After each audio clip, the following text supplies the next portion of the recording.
Our correspondent David Blevins joins us now from Washington. David, completely extraordinary, these scenes. And now no press conference, no statement, no deal being signed. And in that Truth Social post, it was almost as if the president was scolding a naughty child, saying you can come back down from your room when you learn to behave.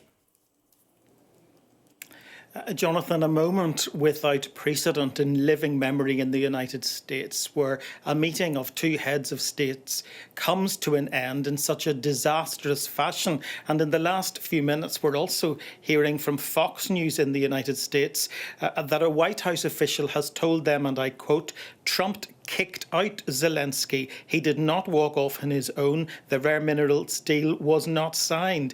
The White House says the Ukrainians were, and again I quote, "begging to reset." But Rubio and Waltz, that's Secretary of State Marco Rubio, and National Security Advisor Mike Waltz, informed them Zelenskyy needs to leave the White House grounds and return when he's ready for peace. The president and US officials felt disrespected by Zelenskyy's rhetoric and demeanour, and they cited that he was shrugging and rolling his eyes throughout the conversation. At the end of that extraordinary back and forth in the Oval Office, President Trump told reporters that this would make great television. Well, it did that, but it certainly has not made great diplomacy. It has set back efforts to bring about peace in Ukraine by some distance. What was played out for the world to see was just remarkable. It really began when President Trump suggested that he was not aligned with Russia or Ukraine, but was somewhere in the middle. If that statement from a president of the United States doesn't tell you